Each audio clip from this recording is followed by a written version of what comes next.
Anne of Green Gables. Chapter 12. A Solemn Vow and Promise. It was not until the next Friday that Marilla heard the story of the flower-wreathed hat. She came home from Mrs. Lynde's and called Anne to account. "Anne, Mrs. Rachel says you went to church last Sunday with your hat rigged out ridiculous with roses and buttercups. What on earth put you up to such a caper? A pretty-looking object you must have been." "Oh, I know pink and yellow aren't becoming to me," began Anne. "Becoming fiddlesticks. It was putting flowers on your hat at all, no matter what color they were. That was ridiculous. You are the most aggravating child." "I don't see why it's any more ridiculous to wear flowers on your hat than on your dress," protested Anne.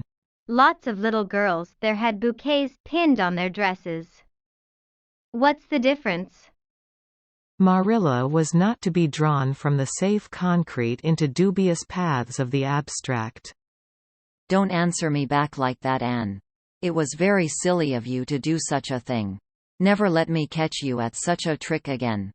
Mrs. Rachel says she thought she would sink through the floor when she saw you come in all rigged out like that. She couldn't get near enough to tell you to take them off till it was too late. She says people talked about it something dreadful. Of course they would think I had no better sense than to let you go decked out like that." "Oh, I'm so sorry," said Anne, tears welling into her eyes. "I never thought you'd mind. The roses and buttercups were so sweet and pretty I thought they'd look lovely on my hat. Lots of the little girls had artificial flowers on their hats. I'm afraid I'm going to be a dreadful trial to you. Maybe you'd better send me back to the asylum." "That would be terrible. I don't think I could endure it. Most likely I would go into consumption. I'm so thin as it is, you see. But that would be better than being a trial to you." "Nonsense," said Marilla, vexed at herself for having made the child cry. "I don't want to send you back to the asylum, I'm sure. All I want is that you should behave like other little girls and not make yourself ridiculous. Don't cry any more. I've got some news for you. Diana Barry came home this afternoon. I'm going up to see if I can borrow a skirt pattern from Mrs. Barry. And if you like you can come with me and get acquainted with Diana." Anne rose to her feet, with clasped hands, the tears still glistening on her cheeks. The dish towel she had been hemming slipped unheeded to the floor. "Oh, Marilla, I'm frightened. Now that it has come, I'm actually frightened. What if she shouldn't like me? It would be the most tragical disappointment of my life." "Now, don't get into a fluster. And I do wish you wouldn't use such long words. It sounds so funny in a little girl. I guess Diana'll like you well enough. It's her mother you've got to reckon with. If she doesn't like you it won't matter how much Diana does. If she has heard about your outburst to Mrs. Lynde and going to church with buttercups round your hat, I don't know what she'll think of you. You must be polite and well-behaved, and don't make any of your startling speeches. For pity's sake, if the child isn't actually trembling." Anne was trembling. Her face was pale and tense. "Oh, Marilla, you'd be excited too, if you were going to meet a little girl you hoped to be your bosom friend and whose mother mightn't like you," she said as she hastened to get her hat. They went over to Orchard Slope by the short cut across the brook and up the Firry Hill Grove. Mrs. Barry came to the kitchen door in answer to Marilla's knock. She was a tall black-eyed, black-haired woman, with a very resolute mouth. She had the reputation of being very strict with her children. "How do you do, Marilla?" she said cordially. "Come in. And this is the little girl you have adopted, I suppose?" "Yes, this is Anne Shirley," said Marilla. "Spelled with an E," gasped Anne, who, tremulous and excited as she was, was determined there should be no misunderstanding on that important point. Mrs. Barry, not hearing or not comprehending, merely shook hands and said kindly, How are you? I am well in body, although considerable rumpled up in spirit, thank you, ma'am, said Anne gravely. Then aside to Marilla in an audible whisper. There wasn't anything startling in that, was there, Marilla? Diana was sitting on the sofa, reading a book which she dropped when the callers entered. She was a very pretty little girl, with her mother's black eyes and hair, and rosy cheeks, and the merry expression which was her inheritance from her father. This is my little girl, Diana, said Mrs. Barry. Diana, you might take Anne out into the garden and show her your flowers. It will be better for you than straining your eyes over that book. She reads entirely too much. This to Marilla as the little girls went out. And I can't prevent her, for her father aids and abets her. She's always poring over a book. I'm glad she has the prospect of a playmate, perhaps it will take her more out of doors. Outside in the garden, which was full of mellow sunset light streaming through the dark old firs to the west of it, stood Anne and Diana, gazing bashfully at each other over a clump of gorgeous tiger lilies. The Barry garden was a bowery wilderness of flowers which would have delighted Anne's heart at any time less fraught with destiny. It was encircled by huge old willows and tall firs, beneath which flourished flowers that loved the shade. Prim, right-angled paths neatly bordered with clamshells, intersected it like moist red ribbons, and in the beds between old-fashioned flowers ran riot. There were rosy bleeding hearts and great splendid crimson peonies. White, fragrant narcissi and thorny, sweet Scotch roses, pink and blue and white columbines and lilac-tinted bouncing bets, clumps of southernwood and ribbon grass and mint, purple Adam and Eve, daffodils, and masses of sweet clover white with its delicate, fragrant, feathery sprays. Scarlet lightning that shot its fiery lances over prim white musk flowers.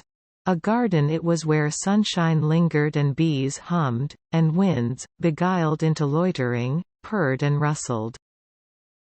Oh, Diana, said Anne at last, clasping her hands and speaking almost in a whisper. Oh, do you think you can like me a little, enough to be my bosom friend? Diana laughed. Diana always laughed before she spoke. Why, I guess so, she said frankly. I'm awfully glad you've come to live at Green Gables. It will be jolly to have somebody to play with.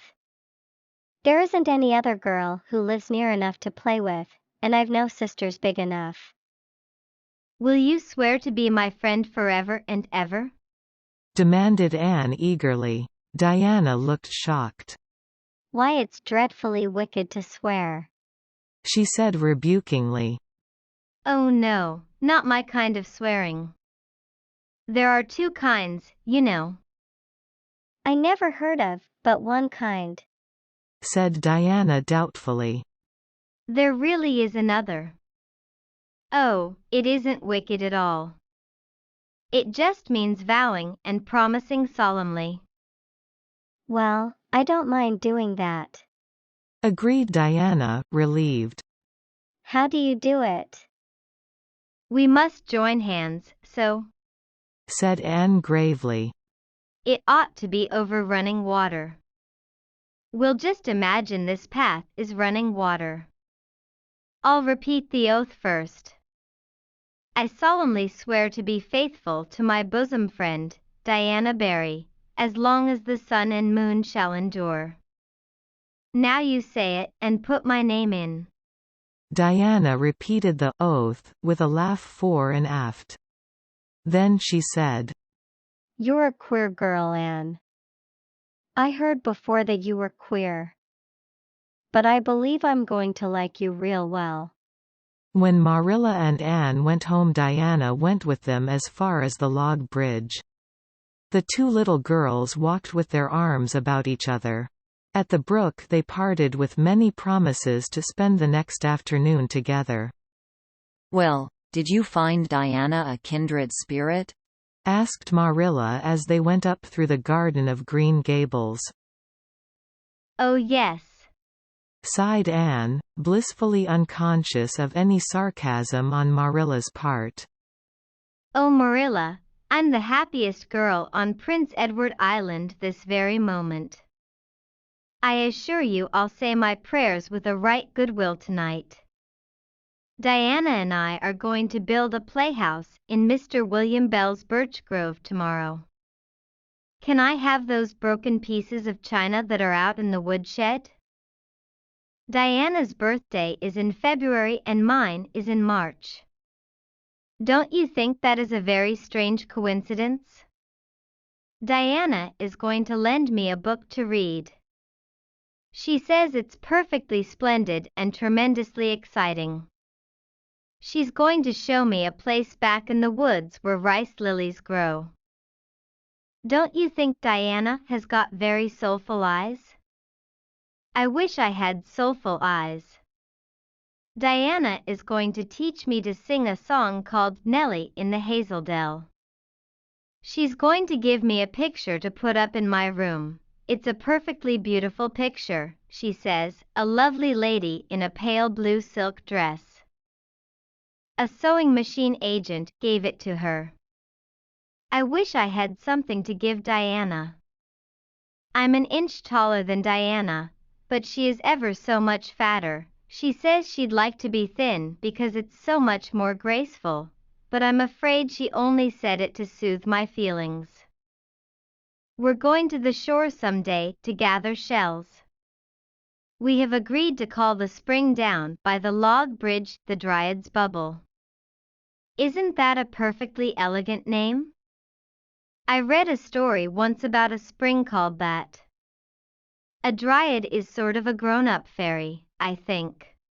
"Well, all I hope is you won't talk Diana to death," said Marilla. "But remember this in all your planning, Anne.